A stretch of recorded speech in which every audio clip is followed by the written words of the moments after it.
Hello everyone. Good morning. I'm Amit and welcome to JP Foundation of the online YouTube platform. And I hope you are doing well.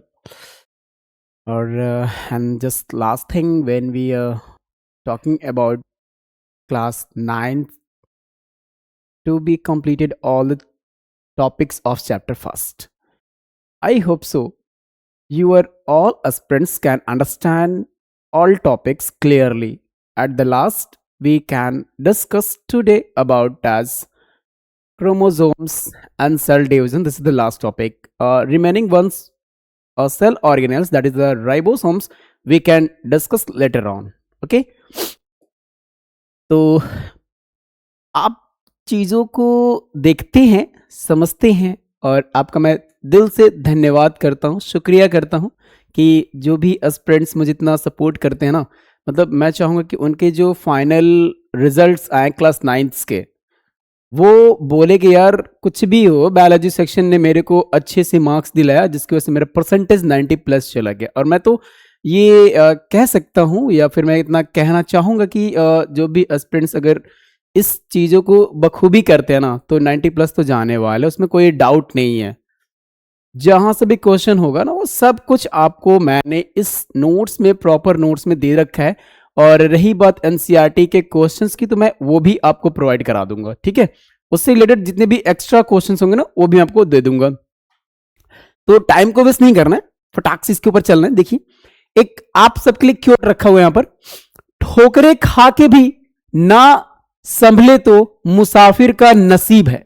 ठीक है, ठोकरे खाकर भी ना संभले तो मुसाफिर का नसीब है, वरना पत्थरों ने तो अपना फर्ज निभा ही दिया है। भाई जाहिर सी बात है कि अगर आप ठोकर खा रहे हैं, संभल नहीं रहे हैं, तब तो दिक्कत है। मतलब आप एक बार के एग्जाम में देखा है, खुद को जज किया है और उसके बाद भी आपको लगता है यार नहीं मैं ठीक हूं, तब तो संभलना तो पड़ेगा। आपको एक बार ठोकर लग चुकी है तो संभलना तो पड़ेगा, ठीक है। तो आई होप आपको समझ में आ गई होगी बात की लाइन क्या कहना चाहता है। तो आज की जो टॉपिक होने वाला है ना वो है क्रोमोसोम्स पे, ठीक है। देखिए, क्रोमोसोम्स को जाने से पहले आपको मैं बता दूं, नॉर्मली जो हम लोग डिस्कशन करते रहते हैं एक चीजों पे, वो अगर इस क्रोमोसोम्स को देखें तो इस क्रोमोसोम्स पे एक चीज क्लियरली समझ लिया करिएगा आप लोग। क्रोमोसोम्स, राइटिंग क्लियर होगी, ऑडिबल एंड विजुअल्स क्लियर हो तो मुझे कमेंट कर दिया करिएगा। नहीं सर, ऑडिबल विजुअल दोनों ही सही है। ये क्रोमोसोम्स, तो आपके मन में क्वेश्चन आता है कि ये क्रोमोसोम है क्या, क्योंकि क्लास 9th में टॉपिक है और आपको पढ़ना भी है। तो ये क्रोमोसोम्स जब टॉपिक आ जाती है तो सबसे पहले माइंड में क्वेश्चन आता है कि व्हाट इज द क्रोमोसोम्स। तो आपके मन में आना चाहिए क्या, थ्रेड लाइक स्ट्रक्चर। किसके लाइक, थ्रेड लाइक स्ट्रक्चर। अगर ये थ्रेड लाइक स्ट्रक्चर दिखा आपको, कहां देखा आपने थ्रेड लाइक स्ट्रक्चर, तो भाई न्यूक्लियस के अंदर हम लोगों ने देखा हुआ था, याद है। जब न्यूक्लियस पढ़ रहे थे हम लोग तो कहां पर देखा, इनर साइड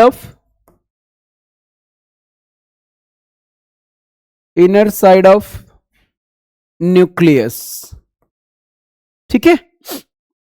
अब वो दिखा कैसा था आपको, तो कुछ इस तरीके का था, कुछ इस तरीके से दिख रहा था आपको, ऐसा कुछ ऐसा दिख रहा था आपको, क्लियर है। चलिए, अब आपके दिमाग में आता है यार ये तो ऐसा दिख रहा है, लेकिन क्रोमोसोम तो हम कुछ और तरीके से देखते हैं। कैसे देखते हैं हम लोग, तो कुछ ऐसे देखते हैं।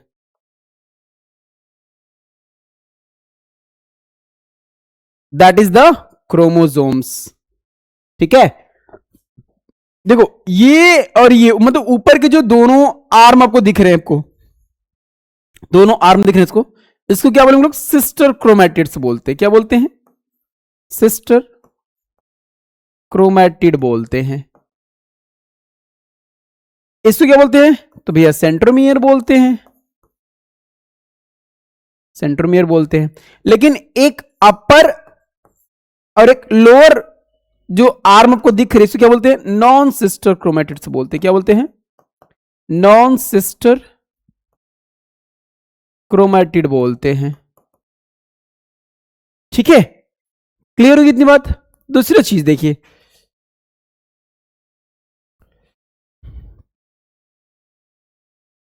अगर हम दूसरी चीज देखें, यहां पर मन में क्वेश्चन आता है कि यार ये क्रोमोसोम्स एक्चुअली करता क्या है? ये क्या करता है? जीन्स को कैरी करता है। क्या करता है? जीन्स को कैरी करता है। जीन्स क्या होती है? ये भी क्वेश्चन आता है। That is the small segment of DNA.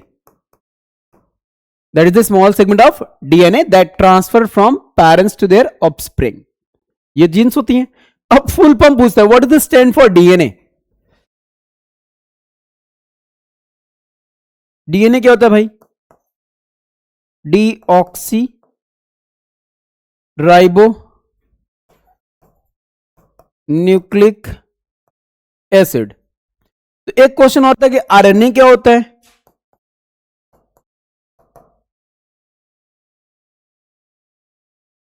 Ribo nucleic acid. ये हायर एनिमल्स जेनेटिक मटेरियल होता है। ठीक है, जेनेटिक मटेरियल होता है। ये किसमें होता है? वायरस में होता है। किसमें होता है? वायरस में होता है। जेनेटिक मटेरियल के फॉर्म में होता है। क्लियर हुई बात? यही है क्रोमोसोम्स, और इसी को हमें क्या करना है? पढ़ना भी है। चलिए, ये है क्रोमोसोम्स। ठीक है, chromosomes are the thread like structures present in the nucleus of the cell. यही चीज मैंने भी आपको बताया ना, कहां पर होता है? न्यूक्लियस के अंदर होता है, इनर साइड होता है। They are made up of the DNA and proteins. किसका बना होता है वो? डीएनए एंड प्रोटीन्स का। And carry the genes. मैंने आपको सारे पॉइंट्स बता दिए वहीं पे। क्यों? क्योंकि मुझे पता है कि ये चीजें जब आगे आती हैं तो उसके पहले अगर मैं सुना रहता हूं ना तो मुझे फटाक से याद हो जाता है। इसीलिए एस्पिरेंट्स को उस चीज को जानने से पहले टॉपिक को क्लियर कर दो, ताकि जब इंसान लेक्चर दे तो बच्चे को समझ आएगा, नहीं मैंने तो पहले से सुन रखा हुआ है तो इसका डिटेल भी मुझे मिल जाएगा। मतलब बात एकदम अच्छे से क्लियरली समझ में आ जाती है, कोई डाउट नहीं होता वहां पे। ठीक है, देखिए, which control the heredity and variation. ये क्या करता है? हेरिडिटी एंड वेरिएशन को कंट्रोल करता है। और मैंने आपको भी बताया भी था कि जो जीन्स होती है वो एक्चुअली उसका काम क्या है? ट्रांसफर होती है कहां से? पेरेंट्स टू देयर ऑफस्प्रिंग में। क्लियर? अब देखिए आगे आते हैं हम लोग। एक आपके लिए स्पेशल पॉइंट रखा हूं मैंने नोट के फॉर्म में।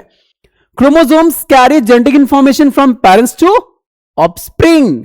देखिए ये कोटेशन अगर लिख दिया आपने ना, सच में कह रहा है बाय गॉड की टीचर समझ जाएगा कि यार नहीं, बच्चे ने बहुत अच्छे से लिखा हो, बहुत अच्छे से जानकार है ये, मतलब बातों को अपने लिखने का एक्सप्रेस करने का तरीका उसको पता है। दूसरी देखिए यहां पर इसका डिस्कवरी किसने किया हुआ है? Chromosomes were first observed by Walter Flemming. ये सबसे इंपॉर्टेंट लाइन है। अगर मैं बोलूं यहां पर कि यह इस लाइन को आप अंडरलाइन कर लो, मैं तो सीधे बोलूंगा कि आप अंडरलाइन कर लो। ठीक है, पूरी डिस्कवरी से लेकर के। अब देखो एक टर्म होता है क्रोमोसोम्स। डिस्कवरी क्रोमोसोम्स फ्लेमिंग ने किया हुआ है, लेकिन ये जो क्रोमोसोम नाम है वो किसने दिया है? वॉल्डेयर ने दिया हुआ है। ठीक है, ये किसने दिया हुआ है? वॉल्डेयर ने दिया हुआ है। दूसरा देखिए, जो क्रोमोसोम है वो जब दिखाई किसमें देता है अच्छे से? वो होता है सेल डिवीजन टाइम में। कब होता है? सेल डिवीजन टाइम होता है। Chemical composition of chromosomes. देखिए ये आपकी हेडिंग है, यहां सब देखिएगा। Chromosomes are made up of, किससे से बना होता है? DNA, deoxyribonucleic acids. ये देखिए ये क्या है? आपका जेनेटिक मटेरियल है। क्लियर है? दूसरी देखिए प्रोटीन्स में क्या होता है? Mainly histone proteins and non histone proteins. ठीक है, histone protein and non histone protein. देखिए DNA plus protein together form a chromatin. तो जो आपको ये थ्रेड लाइक स्ट्रक्चर दिखा ना अभी, ये एक्चुअली किसका होता है? ये यही चीज होती है। क्लियर? बात समझ में आ गया अच्छे से? क्लियर है ना? चलिए अब देखिए क्रोमैटिन एंड क्रोमोसोम्स में क्या आपको देखने को मिलने वाली चीजें। देखो इन इंटरफेस देखिए अभी आप क्लास 9th के हैं। अगर कोई मेडिकल का स्टूडेंट्स होगा या मेडिकल में जाने की इच्छा रखता होगा, जैसे कोई बीएससी नर्सिंग करता है, कोई कुछ डिप्लोमा करता है, कोई एमबीबीएस करता है, कोई डेंटिस्ट बनता है, तो अगर इस तरीके का कोई जानने वाला स्टूडेंट्स होता है, मन में बना लिया होता है, तो आपको क्लास 11th में इसको पढ़ाया जाएगा अच्छे से। इंटरफेस क्या होता है, माइटोटिक फेस क्या होता है, तो वो अभी आप बस इतना याद रखिएगा कि ये ऐसी फेज है जो डिवाइड नहीं करती है। ठीक है, वो क्या करती है, डिवाइड नहीं करती है। और क्रोमोसोम्स एग्जिस्ट एज क्रोमैटिन्स, तो जो क्रोमोसोम्स होता है किस फॉर्म में प्रेजेंस होता है, क्रोमैटिन के फॉर्म में होता है। बात समझ में आ गया? चलिए, during the cell divisions chromatin condense to make as chromosomes या to form as a chromosomes. बात तो एक ही है कि अगर ये थ्रेड लाइक स्ट्रक्चर जो आपको दिख रहा है, क्रोमैटिन थ्रेड हो रही है ना, ये क्या हो रही है, और कंडेंस हो रही है, तो कुछ इस फॉर्म में बन रहा है। इसको क्या बोलेंगे हम लोग, क्रोमोसोम्स। क्लियर? चलिए, अच्छी बात है। अपने दोस्तों को जरूर शेयर करिएगा, और जितने भी लोग देख रहे हैं ना, प्लीज बातों को अगर नए हैं तो चैनल को जरूर सब्सक्राइब करिएगा। और पढ़ा रहे, माता रानी की तो कृपा हो ही जाएगी। ठीक है, आप लोग साथ नहीं है तो बस आप लोग सपोर्ट बनाए रखिएगा। बाकी तो 9th फिनिश करने के बाद सीधे 11th की बारी आएगी। मतलब आपके हर एक चीजों को अगर क्लासेस कंटिन्यू रखनी है आपको ना, तो सपोर्ट जरूर करिएगा। मतलब आपको हर एक चीज बेहतर मिलेगा आपको। देखिए, टाइप्स ऑफ क्रोमैटिन देखिए, यू क्रोमैटिन, लाइटली स्टेन, ये बहुत हल्का कलर होता है। ठीक है, और ये क्या हमारे पास, active in the gene expression, ये क्या करता है, जीन के एक्सप्रेस करने में हेल्प करता है। कौन, यू क्रोमैटिन। देखिए, क्लास में बहुत कम टीचर होते हैं जो इन सब चीजों को बताते हैं आपको। क्लास 9th में अभी आईसीएसई बोर्ड में मिल जाता है, बट सीबीएसई बोर्ड में कोई नहीं बताता उतना। लेकिन वही हम बात करते हैं, जब नीट के लिए एग्जाम देना पड़ता है तो सब पढ़ाना पड़ता है, क्योंकि वहां पर भाई पैसा देते हो आप। ठीक है, ये देखो, हेट्रोक्रोमैटिन, डार्कली स्टेन, ये बहुत ज्यादा हाईली कलर्ड होती है, मतलब चीजों को बहुत जल्दी से एब्जॉर्ब कर पाता है, ये ज्यादा कलरफुल हो जाता है ये। ठीक है,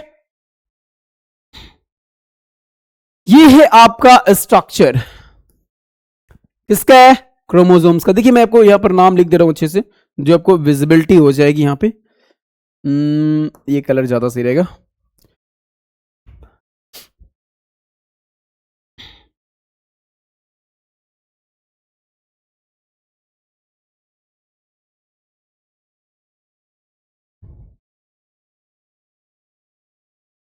आर्म, ठीक है, सेंट्रोमियर,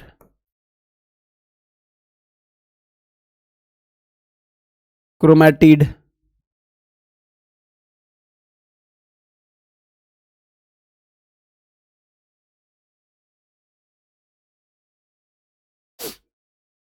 ठीक है। ये देखिए, ये ऊपर वाला शॉर्ट आर्म होता है,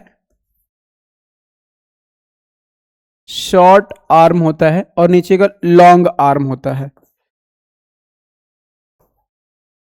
ये क्या आपका क्रोमोसोम्स होता है, और इस क्रोमोसोम्स को आप एज सच ही बनाएंगे अपनी कॉपी में। ठीक है, इस क्रोमोसोम्स को एज सच आपको अपनी कॉपी में नोट डाउन करना है, और एज सच बनाना भी आपको है। मतलब अगर इस तरीके से आप बना देते हैं तो आपको एग्जाम में अच्छे से मार्क्स मिल जाएंगे, उसमें कोई डाउट नहीं रहेगा। ठीक है, चलिए देखिए, पहला है chromatids.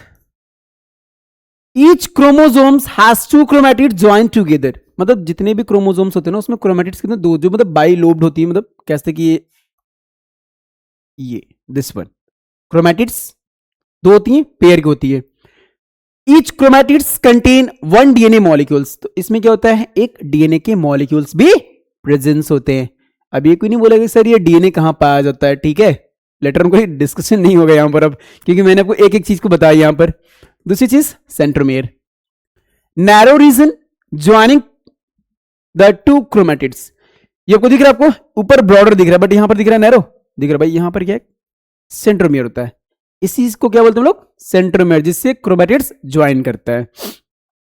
Helps movement of chromosomes during the cell division, और क्या होता है जब सेल डिवाइड करता है ना, फिर इसी के थ्रू क्या करता है, हेल्प मिल जाती है, और क्या करता है, मूव कर जाता है एक जगह से दूसरी जगह पे। Understood? Okay, now let's move on. Telomere, जो आपको भी ये दिख रहा था ना आपका, दिस वन ऊपर लिखा हुआ टीलोमेयर, मैंने इसको आर्म लिखा हुआ है।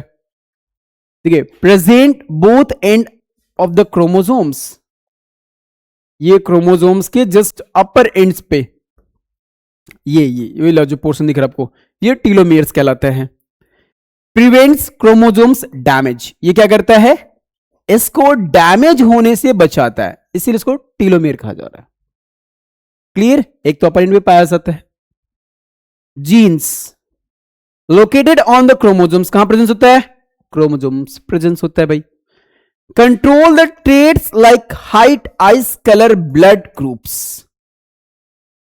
Brown eyes, blue eyes, green eyes, black eyes, देखा है, कर्ली हेयर, स्ट्रेट हेयर, देखा है, fair colour, dark fair colour, एकदम व्हाइटिश। तो ये सब क्यों, क्योंकि कौन कंट्रोल कर रहा है, ये जीन्स कर रहा है। क्लियर? बात समझ में आ गई आपको? चलिए नेक्स्ट वन इज, ये आपके हैं types of chromosome based on the position. देखिए अभी तक मोस्टली स्टूडेंट्स नहीं जानते कि सेंट्रोमियर के बेस पे क्रोमोसोम्स के भी टाइप्स होते हैं। मोस्टली स्टूडेंट नहीं जानते, सिवाय नीट वालों को छोड़ करके जो 11th में पढ़ना होता है। बट मैं आपको बता रहा हूं कि अगर क्लासेस को एज कंटिन्यू देखेंगे ना, तो भाई इससे बेहतर कोई आपको नोट्स नहीं मिल पाएगा। देखिए पहला मेटासेंट्रिक, सेंट्रोमियर पोजीशन कहां पर है, मिडिल में है, और इसका शेप कैसा है, वी शेप। तो आपको समझ में आ जाना चाहिए कि इसमें जो क्रोमोसोम बन रहा है वो कहां बन रहा है, कुछ ऐसा बन रहा है। तो ये आपको देखने को मिला, जैसे हम यहां पर सिर्फ नॉर्मली ऐसे बना दे, ये वी शेप में आपको देखने को मिला कि नहीं मिला, दिस वन वी शेप बन गया ना। ये हमारा क्या था, मेटासेंट्रिक सेंट्रोमियर, वी शेप्ड। ये इंपॉर्टेंट है, ये एग्जाम्स में आते हैं। अगर आप नीट की प्रिपरेशन करेंगे ना भाई, तो मैं शुरू से बोलूंगा यही से स्टार्ट कर लो, आप बहुत फायदे में रहोगे। सब metacentric, slightly away from the middle, slightly away from the middle means मैंने जिसको बीच में बनाया ना, मैं आपको यहां बना देता हूं बस, है ये सेंट्रोमियर ही। ये क्या कहलाएगा,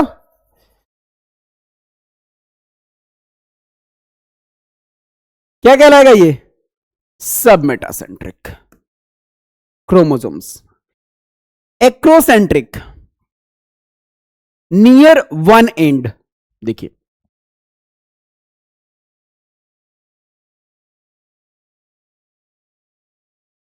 ये आपको दिख रहा है आपको, एक एंड के काफी क्लोज दिख रहा है आपको, नियर वन एंड, ये हमारा क्या कहलाएगा, acrocentric. Telocentric at the end, मतलब एक आर्म गायब, काम खत्म। शेप दिख रहा है आपको, V shape, L shaped, J shaped and I shaped, this one. समझ में आ गई बात? अब इतना अच्छे से कोई और क्लास 9th में नहीं दे पाएगा यार, सच बता रहे। मतलब इन चीजों को आप एज 9th में जान जाओ, बहुत बेहतरीन चीजें होती हैं। ठीक है, नेक्स्ट देखिए सेल डिवीजन। वो उतना आपको क्या पढ़ना था, क्रोमोसोम्स के बारे में, तो उस क्रोमोसोम्स को आप अच्छे से समझ जाइएगा और आपका रिवीजन टाइम भी हो जाएगा। इसीलिए ठीक है, प्रॉपर नोट्स विथ रिवीजन, मतलब इससे बेहतर नहीं, आप कुछ नहीं बोल सकते हम तो। अब ये सेल डिवीजन क्या होता है, ये है एक नॉर्मल सी सेल, और इससे क्या हो रहा है, डिवाइड हो रहा है, कुछ ऐसा बना, फिर ये डिवाइड किया ऐसा बना, ये डिवाइड किया कुछ ऐसा बना। यही होता है क्या, सेल डिवीजन। ठीक है, तो सेल डिवीजन बेसिकली दो टाइप के होते हैं, एक माइटोसिस एक मियोसिस होती है। तो आपको इतना डिटेल नहीं जाएंगे, ना ही हम यहां पर लेके जाने वाले, बस हाँ जानेगा कि पेरेंट से ऑप्शन में जाते हुए डिवाइड होता है। देखिए cell division is the process by which parent cells divides to form the new daughter cells. तो ये जो बनाना क्या है, डॉटर सेल्स, क्या ये डॉटर सेल्स, ठीक, न्यूली डिवाइडेड है, न्यूली फॉर्म्ड है, और ऊपर जो पेरेंटल सेल्स है। और इसका जो एसेंशियल होता है, जो इसका यूजेस है, जो इसका इंपॉर्टेंस है, वो किसके लिए, growth for the body, repair of the tissues, replacement of the old of the dead cells and reproduction in unicellular organism. Understood? Clearly है एकदम अच्छे से। टाइप्स देख लीजिए, mitosis, occur in the somatic cells, मतलब सोमैटिक मतलब body होती है, उसी में पाया जाता है। इसको दो टाइप्स होते हैं, एक माइटोसिस और एक मियोसिस। तो पहले माइटोसिस देख लेते हैं, फिर मियोसिस देखेंगे हम लोग। तो ये पहला माइटोसिस हो गया। आई होप कोई डाउट नहीं होना, अगर कोई डाउट हो तो कमेंट करिएगा कि सर मुझे समझ नहीं आ रही चीजों को, फिर से बता दें, मैं आपको दोबारा रिकॉल कर दूं, बट आ जाएगा, मुझे इतना उम्मीद है, क्योंकि इतना इजी वेस्ट में है कि आपको समझ में आ जाएगा। इंपॉर्टेंस देखिए इसका, growth of multicellular organism, healing of wounds, replacement of the damaged cells and maintains the chromosomes number। ठीक है, ये क्या करेगा यहां पर, मेंटेनेंस करेगा किसके लिए, क्रोमोसोम्स नंबर पे। अंडरस्टूड। स्टेजेस देख लीजिए, माइटोसिस में कितने स्टेज होते हैं, प्रोफेज, मेटाफेज। अब प्रोफेज में क्या क्या चीजें होती हैं, chromatin condensed into the chromosomes, nuclear membrane disappear, spindle fibres are formed. ये सारे की सारी चीज को पढ़नी है। अगर आईसीएससी के होते हैं ना तो फिर कहते भाई इससे जबरदस्त तो कुछ नहीं मिलने वाला है, यही पढ़ लेते काम हो जाएगा। लेकिन मैं आपको बता दूं बच्चे कि अगर यहां पे चीजों को समझ जाए ना तो हम लोग को 9th के बाद 11th जो पढ़ेंगे ना वो तो स्वाहा कर देंगे, क्योंकि भैया आधा से तो मैंने 9th में ही समझा दिया, बता दिया आपको। ठीक है, देखिए दूसरा क्या, metaphase. Chromosomes align at the equatorial plate, spindle fibers attached to the centromere। ठीक है, भी इसके डायग्राम्स बहुत सारे, इसको पढ़ा दे तो कम से कम 10 दिन लग जाएंगे, लेकिन मैं उतना कोई डिटेल नहीं लेके जाऊंगा क्योंकि 9th क्लास है तो बहुत ज्यादा नहीं जाना चाहिए मैं, नहीं तो हॉस पहुंच जाता है। Anaphase, sister chromatid separates move towards the opposite poles. Telophase, chromosome reach poles, nuclear membrane reforms, chromosomes become thin chromatin threads. तो ये चीजें बस नाम याद रखिएगा आप लोग, इससे ज्यादा मैं आपको अभी यहां पर नहीं बताऊंगा। अब देखिए साइटोकाइनेसिस क्या होता है, वो तो हमारे पास न्यूक्लियर डिवीजन होती है। अब यहां पर साइटोकाइनेसिस मतलब क्या होता है, division of cytoplasm, two identicals daughter cells are formed. इसी को बोलते हैं क्या, माइटोसिस। जहां पर आइडेंटिकल्स की बात करेगा उसको माइटोसिस बोलते हैं हम लोग। दूसरा क्या है, मियोसिस। आगे बात मियोसिस की, देखिए meiosis occurs in the reproductive cells and involve the 2 divisions. इसमें क्या होता है, 2 डिविजन्स होते हैं। इंपॉर्टेंस देखिए meiosis, formation of the gametes, maintain the chromosomes number in the species and causes the genetic variations. ठीक है, ये करेगा जेनेटिक वेरिएशन को कॉज करेगा। तो आप नाम याद रखेंगे, नाम याद रखने के बाद बोलेंगे नहीं यार मुझे ये चीजें की नॉलेज है, पता है मुझे, बस हाँ और डिटेल में तो आगे की जब क्लासेस होंगी ना उसमें आपको बता दिया जाएगा। देखिए मियोसिस कंसिस्ट ऑफ, पहला मियोसिस फर्स्ट, मियोसिस सेकेंड्स। देखो जो मियोसिस फर्स्ट होती है उसको क्या बोलते हैं, रिडक्शन डिवीजन बोलते हैं, और मियोसिस क्या बोलते हैं, सिमिलर टू द माइटोसिस। और इसको जो हम लोग माइटोसिस पढ़े ना उसी के जैसा इसका भी काम होता है, फीचर्स होता है।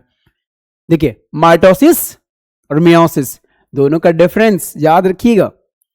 occurs in the body cells, occur in the reproductive cells. 1 divisions, 2 divisions, no variations causes variations, daughter cells identicals, daughter cells different, chromosome number is same, chromosome number is half। एकदम easiest way में है, बस आपको थोड़ा सा दिमाग लगाना है क्या कि यार होता क्या है। पहली बात कि हमारी बॉडी, पहले हम लोग छोटे से थे आज बड़े हो गए, पहले एकदम पतले दुबले थे आज एकदम हाथी की तरह मोटे हो गए, तो वो कैसे हो गया, तो भाई माइटोसिस एंड मियोसिस थ्रू होता है, और किसके थ्रू होता है। यहां पर सिग्निफिकेंस देखिए, growth and development, repair and regeneration, reproduction and continuity of the life.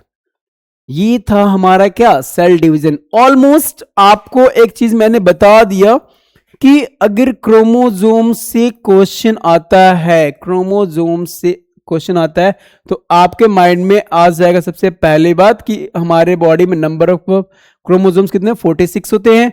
अब इस 46 में क्या होता है, 23 के पेयर में होते हैं। ठीक है, पेयर में होती हैं, जिसमें से 22 जो होता है सेम होता है, क्या बोलते हैं, ऑटोसोम्स बोलते हैं हम लोग। क्या बोलते हैं, ऑटोसोम्स। 1 पेयर को क्या बोलते हैं हम लोग, सेक्स क्रोमोसोम बोलते हैं। ठीक है, सेक्स क्रोमोसोम्स बोलते हैं, ये चीज याद रखिएगा आप लोग। दूसरी चीज अगर बात करें सेल डिवीजन की, तो सेल डिवीजन में आपको कुछ याद नहीं रखना है, नॉर्मली बस याद रखिएगा कि ये parental cells makes two new daughter cells. ठीक है, ये याद रखिएगा। और यहां पर आपने देखा कि जो भी चीजें हमारे पास है वो कैसे है, माइटोसिस एंड मियोसिस। ठीक है, ये चीजें मैंने आपको बताया आज। एक रह गया था सेल ऑर्गेनेल्स राइबोसोम्स का, तो उस राइबोसोम्स को बताया कि राइबोसोम्स आपने देखा है बेसिकली किसके लिए, प्रोटीन सिंथेसिस के लिए, प्रोटीन सिंथेसिस के लिए हेल्प करता है ये। और इसी को हम लोग क्या बोलते हैं, फैक्ट्री ऑफ प्रोटीन भी बोलते हैं, फैक्ट्री ऑफ प्रोटीन बोलते हैं हम लोग। दूसरी चीज, 2 टाइप्स के होते हैं ये, एक 70S होता है और एक 80S होता है। ठीक है, एक 70S होता है और एक 70S और 80S होता है। तो आपके दिमाग में इतनी चीजों को क्लियरली आइडेंटिफाई हो जाना चाहिए। ठीक, बात समझ में आ गई आपको। देखिए, अब रह गया आपको इस चैप्टर का सिर्फ एनसीईआरटी क्वेश्चन और एक्स्ट्रा रिलेटेड क्वेश्चंस होंगे जो आपको नेक्स्ट क्लास में मिल जाएंगे। और नेक्स्ट चैप्टर जो टिश्यू होगा ना, वो भी हम लोग अभी स्टार्ट करने वाले। और उम्मीद करते हैं कि आप लोग अपने सपोर्ट को यूं ही बनाए रखेंगे। अगर नए नए होंगे तो आप समझ सकते हैं। और चैनल को तो भाई जाहिर सी बात है सपोर्ट तो करेंगे करेंगे, मोटिवेशन तो इसी से मिलता है हमें, अंडरस्टैंड। तो मिलते हैं कल हम लोग नेक्स्ट क्लास में, तब तक के लिए राधे राधे, जय माता दी।